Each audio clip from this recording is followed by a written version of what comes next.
अखिलेश यादव आज कन्नौज से नामांकन भरने वाले हैं।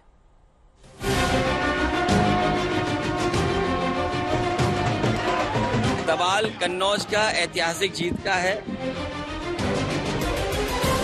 इंडिया गठबंधन भविष्य बन के आ रहा है। अगर अखिलेश यादव कन्नौज से नहीं लड़ेंगे तो समाजवादी पार्टी का अस्तित्व ही नहीं बचेगा। तो समाजवादी पार्टी को बचाना है तो अखिलेश जी को आना ही पड़ेगा। परिवार डेवलपमेंट अथॉरिटी ऑफ सैफई तो पीडीए है, पीडीए दिखाई पड़ रहा है। कंफ्यूजन है कौन उतरेगा और कौन लड़ेगा और किसका नामांकन होगा, किसको सिंबल मिलेगा।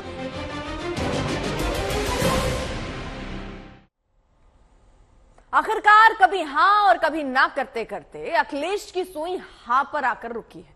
अखिलेश यादव मुलायम परिवार का गढ़ कन्नौज की वापसी के लिए लड़ाई लड़ेंगे। 1999 से 2019 तक कन्नौज पर मुलायम परिवार का कब्जा रहा। 2019 में डिंपल यादव बीजेपी नेता सुब्रत पाठक से हार गई और इस बार अखिलेश उस हार का बदला लेने के लिए मैदान में है।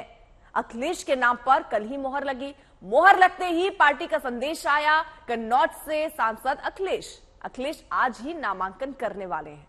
यानी ये बदलाव की स्थिति बनी है। हालांकि वो तभी से इसकी संभावना भी गहरा रही थी जब अखिलेश का बयान आया था। अखिलेश से जब नाम घोषित होने के बाद, यानी तेज प्रताप के नाम घोषित होने के बाद पूछा गया कन्नौज में कौन लड़ रहा है, तो उन्होंने कहा जो जनता चाहेगी वो होगा, यानी जो जनता कहेगी वो होगा। तो ऐसे में तेज प्रताप को हटाकर खुद वो यहां से नामांकन भरने जा रहे हैं। मुलायम परिवार का ये गढ़ है। नामांकन से पहले शक्ति प्रदर्शन की भी एक पूरी तैयारी की गई है और इससे पहले आपको बता दें, कयास काफी लग रहे थे कि अखिलेश ही लड़ेंगे कन्नौज से, लेकिन अचानक से उन्होंने तेज प्रताप का नाम आगे किया। फिर उसके बाद तेज प्रताप का नाम हटाकर वो खुद अब मैदान में उतर चुके हैं। नामांकन से पहले शक्ति प्रदर्शन भी आज समाजवादी पार्टी करने वाली है।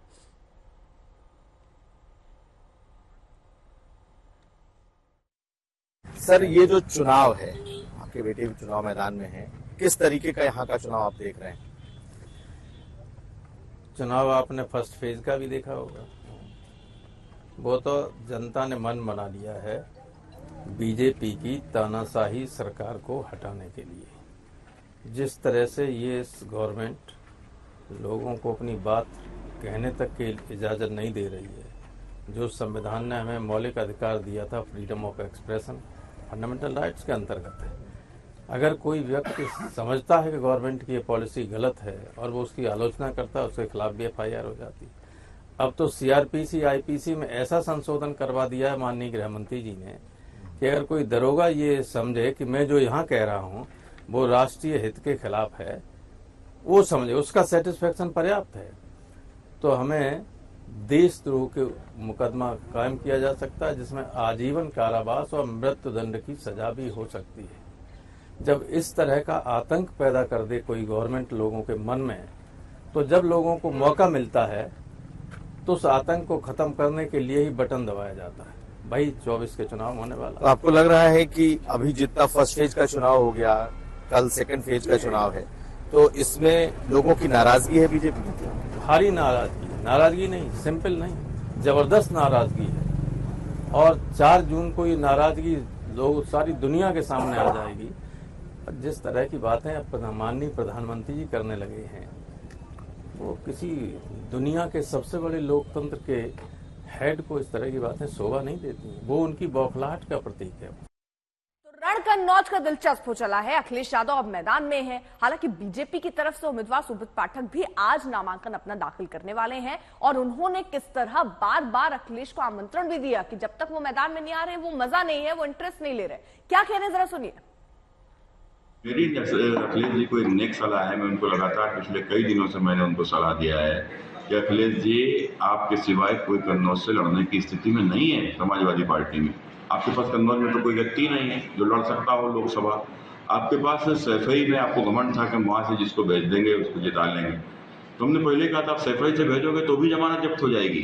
तो अब कुल मिलाकर मेरा उनको ये सलाह है कि अखिलेश जी, आप खुद लड़ने आइए, तो यहाँ के ऊपर एक कम से कम एक बराबरी की लड़ाई तो हो। और हम कन्नौज के जन्मे लोग जरा दूसरी मिट्टी के बने हुए लोग हैं। हम लोग लड़ाई जरा बराबरी की नहीं होती तो मजा नहीं आता है।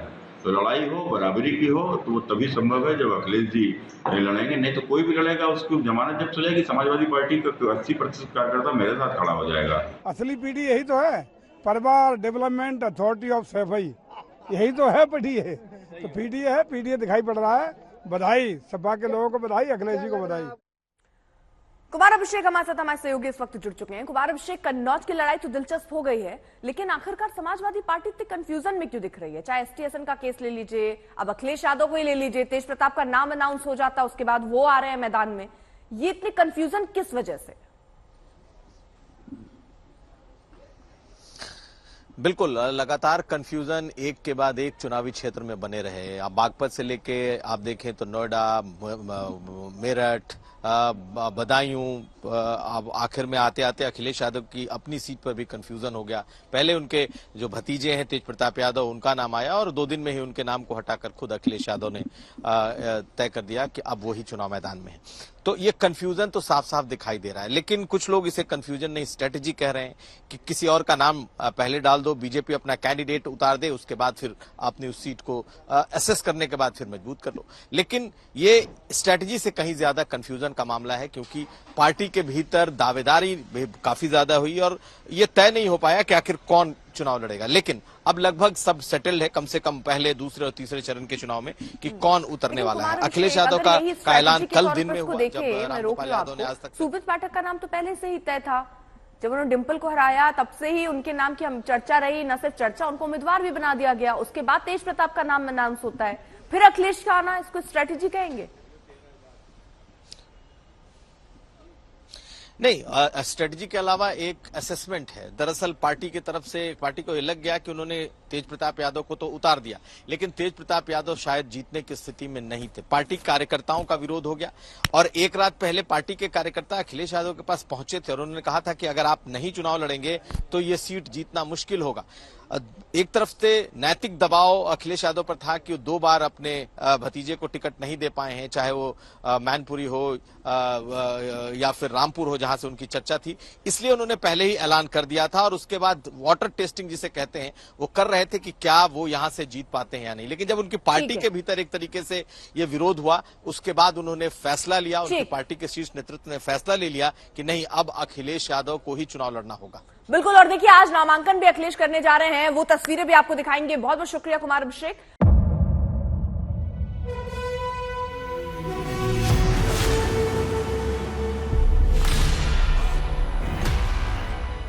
मुद्दों का मैदान, तर्कों पर घमासान। क्या बताना चाहते हैं इस देश को? किससे किसकी ठनी, किसने दी किसे पटखनी, क्या सच है जिसको छिपाने की कोशिश? खबरों की दुनिया का सबसे बड़ा अखाड़ा दंगल देखे मेरे यानी चित्रा त्रिपाठी के साथ रोज शाम 5 बजे सिर्फ आज तक पर।